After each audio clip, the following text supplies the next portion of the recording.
Good evening. This is All India Radio, Kohima. I'm Jonas Yantan with Evening News.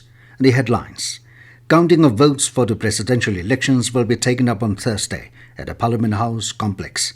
Deputy Commissioner Dimapur distributes free masks. NPF Legislature Party leader Kuzholuzo Nienu says NPF is the only political party that is keeping alive the Naga political issue.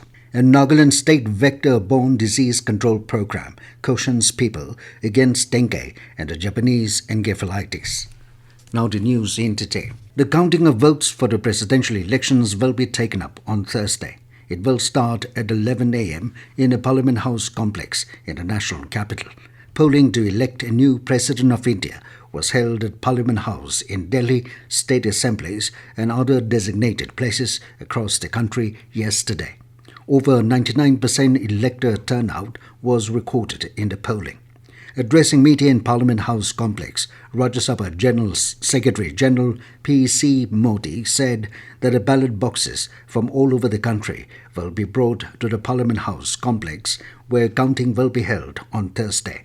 The Rajya Sabha Secretary General said all necessary security arrangements for the safe transit of the ballot boxes from the airport to the Parliament House have been made.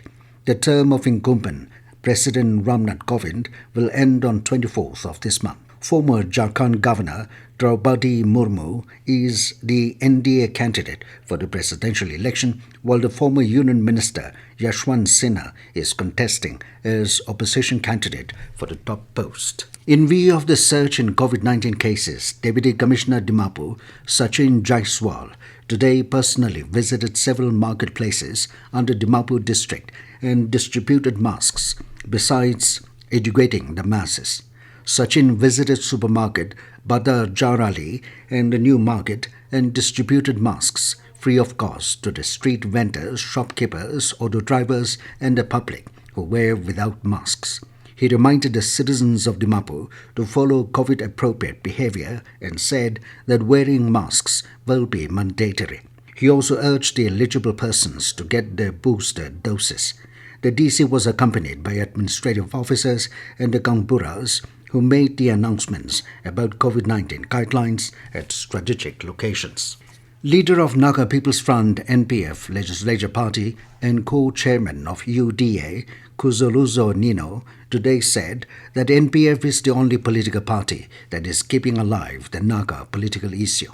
Speaking during the party's reorganization of Borne division, the NPF leader said that NPF is not a party that chases after power or position, but stood for the cause of the Naga people and the welfare of the Naga people as its priority. He also said that NPF does not belong or is controlled by any individual or leader, and any Naga people is welcome to the NPF. Nienu also stated that since the party is deeply rooted to the Naga society, with or without its representatives in the state assembly, the NPF party will exist and continue to work for the Naga people and its well-being. He has said that though 21 MLAs defected to NTPP, the grassroots auto party is still intact.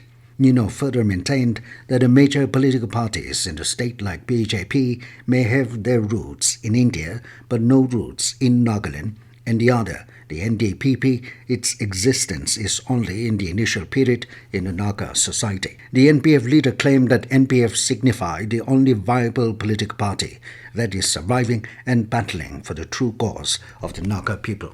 Nagaland State Vector-Borne Disease Control Program NVBDCP has appealed the general public to be cautious against dengue and Japanese encephalitis. The appeal has been issued in view of the detection of dengue and JE cases in the state and also with the outbreak of JE in neighboring state of Assam. According to press release from NVBDCP, both dengue and JE are caused by bite of mosquitoes. Most common symptoms is acute onset of fever and a change in mental status. The diseases can be prevented by using preventive measures like mosquito nets and other mosquito repellents to prevent mosquito bites and to stop stagnant waters and other waste near the house. NVBDCP has further asked people to immunize children against Japanese encephalitis. This news comes to you from All India Radio, Kohima. You can also listen to this news bulletin on News on Air app and YouTube channel AII News Kohima. Deputy Commissioner Noglak Hiazo Meru today inaugurated the Noglak District Handloom and Handicraft Council NDHHC office at Noglak town. Speaking on the occasion, Meru said some of the last traditional Naga practices are found in the district, such as cotton growing, weaving and traditional products. The DC assured that under the NDHHC, artisans will get an opportunity to earn a livelihood. He also explained the geographical indications of Goods Registration and Protection Act 1999, its proposal, and the types of geographical indications. Emphasizing that the roles and responsibilities of NDHHC will be multiple, Meru stressed on the importance of documentation and awareness creation. Addressing the gathering, Superintendent of Police Noglak, Dr. Britbal Kaur said, products of handloom and handicrafts are in high demand in the market. She appealed to the artisans to produce products of good quality and improve with them with the help of technology so that it will increase demand in the market. The SP said, the products of handloom and handicraft will not only generate income, but it will also preserve the culture and tradition of the people. Opposition's vice presidential candidate Margaret Alva today filed her nomination. She filed nomination in the presence of senior opposition leaders, including Congress leader Rahul Gandhi, Sharad Pawar of NCP, CPIM General Secretary Siddharam Yechuri, DMK leader Tiruchi Siva, Sanjay Raut of Shiv Sena, and CPI leader D. Raja. She handed over her nomination papers to the returning officer and Secretary General of Lok Sabha, Utpal Kumar Singh, at the Parliament House. Yesterday, NDA Vice Presidential candidate Jagdeep Dhankhar filed his nomination. The election for the Vice President post will be held on 6th of next month. The Weapons of Mass Destruction and Their Delivery Systems Prohibition of Unlawful Activities Amendment Bill 2022 was moved today in the Rajya Sabha amid din.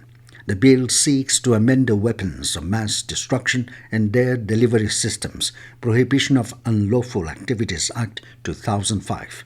The 2005 Act prohibits unlawful activities such as manufacturing, transport, or transfer related to weapons of mass destruction and the means of delivery. Weapons of mass destruction are biological, chemical, or nuclear weapons. The bill bars persons from financing any prohibited activity related to weapons of mass destruction and their delivery systems. While moving the bill, External Affairs Minister Dr. S. Jaishankar highlighted the importance of the legislation, saying that it is in the national interest. The House could not take up discussion on the bill due to the opposition's protest over the inflation and GST hike. The government today clarified that it is not contemplating any legislative measures to control population in the country. This was stated by Minister of State for Health and Family Welfare, Dr. Bharadhi Pravin Pawar, in a written reply in Rajya Sabha today. The minister said the government accords top priority to the National Family Planning Programme with the objective of attaining population stabilization by the year 2045. She said the government's efforts have been successful in reining in the growth of population, and the total fertility rate has declined to 2.0 in 2019-21. Dr. Pawar said contraceptive usage has also increased to 56.5% in the country, and the crude birth rate has declined to 19.7 in 2019. And now it's 20 news. Here are the main points again. Counting of votes for the presidential elections will be taken up on Thursday at the Parliament House complex. Deputy Commissioner of Dimapur distributes free masks. NPF Legislature Party leader Kuzholuzo Nienu says NPF is the only political party that is keeping alive the Naga political issue. And Nagaland State Vector-Borne Disease Control Program cautions people against dengue and the Japanese encephalitis. That is all we have in this evening news bulletin. Good night.